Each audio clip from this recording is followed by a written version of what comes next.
Oi, bom dia, boa tarde, boa noite, depende do horário que vocês vão estar assistindo esse vídeo, né? Então, eu ia começar com boa tarde, apesar que eu tô gravando esse vídeo no horário da manhã, eu tô mais perdida do que vocês possam imaginar.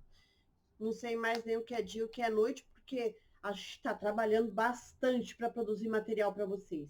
Vejam bem, crianças, hoje nós vamos dar continuidade à aula 1 de climatologia, onde a gente entendeu o que são processos de climatologia, a diferença de clima e tempo.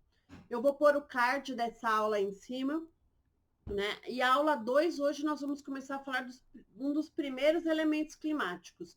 Eu gosto de dividir os elementos climáticos em temperatura, umidade e pressão, para nunca esquecer o TUP, né? E na temperatura eu gosto de associar os processos de radiação e balanço de energia. Vamos lá? Hoje nós vamos falar de temperatura, né? A temperatura e o clima. A temperatura é o grau de calor de uma substância, né? E ela é medida pela energia ou pelo movimento dessas moléculas. Quanto mais rápido essas moléculas se movimentam, né, maior a quantidade de energia e quanto maior o calor, né? Quanto mais lentamente elas se movimentam, né, a gente tem aí um corpo mais frio. A temperatura é essencial para o clima, é essencial para os seres vivos, é essencial para as condições ambientais, né? É ela que vai estabelecer esse grau de conforto da existência da humanidade. Ela aparece, ela se propaga em três formas: radiação, condução, convecção e advecção. No clima, a gente conhece as três, tá? Então, a gente vai ver que o que interfere o clima na condução de um corpo de calor que conduz energia ao outro. A gente vai falar isso lá dos fatores geográficos do clima, a gente vai falar muito de condução, radiação, que é a quantidade de luminosidade, né, que está relacionada à inclinação do planeta, a convecção, que é a pressão dessa energia, dessa temperatura que é absorvida. Então, quanto mais rápido essas moléculas elas refletem, mais rápido esse corpo se movimenta, né, criando ondas de convecção, e a advecção, que é a partir dos ventos, né, de forma horizontal. Aqui a gente tem essa explicação rapidamente, né, direcionada para os slides de vocês: a radiação com a transferência de calor, a condução na transferência pela molécula, a convecção pelo calor dos movimentos do ar, na forma vertical, né, e a advecção na forma horizontal do ar. Tudo bem? Então, a gente tem um exemplozinho aqui para vocês: a convecção acontecendo ali dentro do bulizinho, né? A parte mais baixa da água aqui, ó, esquenta mais rápido que a parte de cima, então ela fica mais leve, ela sobe, e acaba a parte mais fria, que é pesada, né, com as moléculas que estão mais juntinhas, descem. E aí vai criando esse sisteminha aí de troca, né? A parte mais quente sobe, a parte mais fria desce, e vai formando essa onda de convecção. A condução, a gente percebe que essa chapa provavelmente deve ser um metal, né, que está sendo aquecida pelo processo de radiação, que emite calor para a placa de metal, que emite calor de molécula para o metal da frigideira. Então, ela conduz esse calor em molécula, de molécula em molécula. E a radiação, que é a partir da quantidade de luz, né, que é emitida para um determinado lugar. As escalas da medida dessas temperaturas podem ser de três tipos: Celsius, Fahrenheit ou Kelvin, tá? A gente mede através de um aparelho chamado termômetros, e elas são registradas pelos termógrafos. O que a gente tem que entender que é o aumento ou diminuição da temperatura vai resultar na expansão ou retração do líquido dentro dos termômetros. Esse líquido aí é o mercúrio ou o álcool, né? E ele vai indicar uma escala numérica aí, né? Que a gente chama de escala termométrica, numa dessas três unidades de medidas: Celsius, Fahrenheit ou Kelvins. Só para lembrar, que a gente não pode esquecer, e esse só para lembrar, e é para lembrar sempre, toda vez que se pensar em clima, eu preciso lembrar de alguns aspectos. O Sol é a fonte de energia mais importante para a Terra, ponto. Sem questionamentos. A região dos trópicos tem uma menor amplitude térmica, né? E vai aumentando em direção aos polos. O que é amplitude térmica? Amplitude térmica é a diferença da maior temperatura e da menor temperatura de um determinado lugar, região ou de determinado espaço. Tudo bem?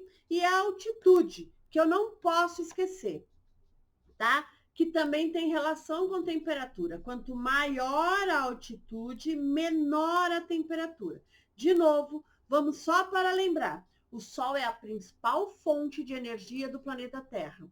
A região dos trópicos tem amplitude menor, amplitude térmica pequena. E quanto mais em direção dos polos nós nos aproximamos, maior esta amplitude térmica. Então, se de dia tem sol, é uma temperatura X. À noite o sol vai embora, a amplitude é bem menor. Então, eu posso ter de dia, por exemplo, temperaturas de 15, 16 graus, e eu posso chegar à noite em menos 15, menos 20, menos 30 graus. Tudo bem? Então, as amplitudes vão aumentando conforme eu vou chegando próximos aos polos. E a altitude, quanto mais alto, menor as temperaturas. Tudo bem?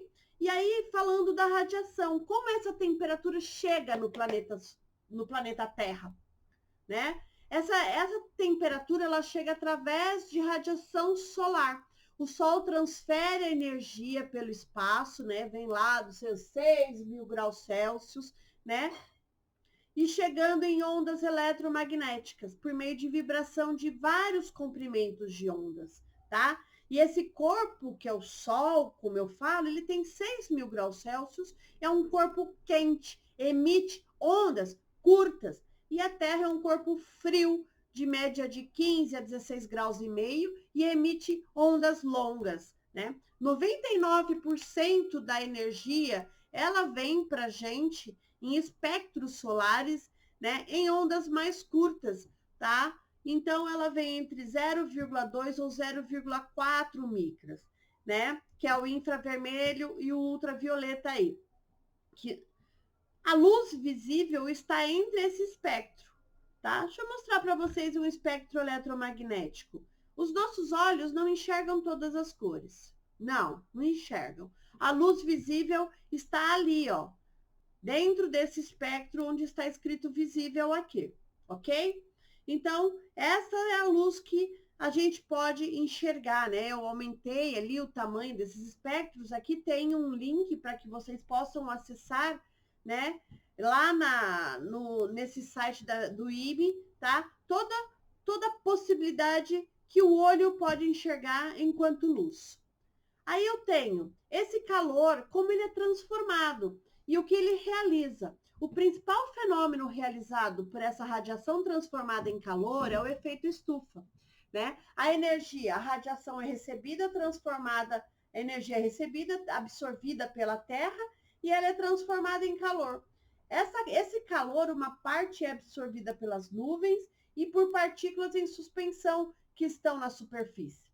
Então, por isso a gente fala que quanto maior a poluição de um determinado lugar, tem maior quantidade de partículas de carbono, é uma partícula, é uma molécula que absorve muito calor, o carbono. Em consequência disso, as regiões com maior número de carbono são regiões mais quentes. Então, o aumento da temperatura nessas regiões poluídas, por exemplo, é um aumento bastante considerável. Por isso, a gente pede aí para diminuir a emissão do carbono, né? Para evitar aí os processos que podem vir, que são os impactos ambientais, como aquecimento global. E aí, falando de novo, né? Eu vou ter fenômenos relacionados a esse processo de absorção de energia.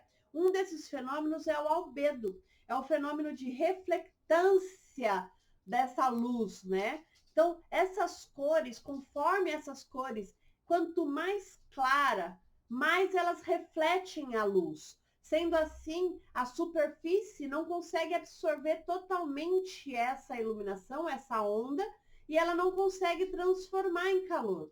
Então, as regiões com maior volume de reflectância, que refletem mais, as regiões mais claras, geralmente são regiões que esquentam menos. E as regiões que absorvem mais essas cores, regiões como o asfalto, por exemplo, que é ela é um elemento mais escuro, ele absorve mais essa luminosidade, transformando em maior calor, ou seja, absorvendo e transformando em mais calor. Essas regiões esquentam mais, né? A gente faz geralmente essa relação direta, às vezes, com as roupas, né? Que roupa preta esquenta muito, roupa clara é mais fresquinha. Então, tudo isso tem a ver com esse processo, né? Esse fenômeno do albedo, né? Fenômeno de reflectância. Tudo bem? Aí, eu gosto muito de estudar os elementos climáticos nessa forma geral da climatologia brasileira, que é a temperatura, umidade e pressão, né? Meio tupi-guarani, né? Tupi, T de temperatura, U de umidade e P de pressão. Né? Então, a gente tem aí na temperatura, eu considero o processo de radiação solar, que é o que a gente acabou de falar, né? E quanto maior a luminosidade, mais tempo de sol, maior a temperatura. Então, a gente sabe aí que as regiões tropicais absorvem a maior luminosidade aí na proporção aí de, em algum momento, de uma proporção num ângulo aí de 90 graus, né? Um perpendicular de 90 graus, essa luminosidade chega aqui, esses raios solares, essas ondas, ou seja, sendo uma absorção quase total da luminosidade dessas ondas. E a umidade considera-se a quantidade de água em determinado espaço geográfico. 100% de água, eu vou ter lá o rio, né? O lago, o mar, né? Só que no ar que respiramos, nós temos essas gotículas, esse vapor d'água aí, né? E nós podemos respirar uma quantidade aí de 4% desse vapor. Quanto maior a quantidade de água, maior a umidade do lugar. Consequentemente, se calor, mais chuvas, né? Porque há maior formação de nuvens, provavelmente pelo fenômeno convectivo. E a gente vai falar disso nos próximos slides, que nós vamos falar de umidade. Nos slides de pressão, nós vamos falar, eu vou deixar algumas dicas aqui, mas vou falar aí da circulação atmosférica. A pressão é um dos principais elementos climáticos que dão origem aos ventos. Né? As regiões de baixa pressão são regiões de ar ascendente, ar que sobe. As regiões de alta pressão são as regiões de ar descendente, ar que desce, tá? Então, as colunas de ar que sobe são baixa pressão, as colunas de ar que descem são alta pressão. Os ventos surgem de alta pressão para baixa pressão. Tudo bem? Então, na próxima aula, vamos falar de umidade, de vapor d'água na atmosfera. Lembre-se, eu sempre faço um resuminho da primeira aula. Todas as aulas vão ter uma atividade relacionada com a aula. Então, prestem bastante atenção. As dúvidas vocês podem usar todos os aplicativos de comunicação com o professor, tá? Um abraço para vocês. Espero que tenham uma boa aula e tenha sido bem esclarecedor. Obrigada.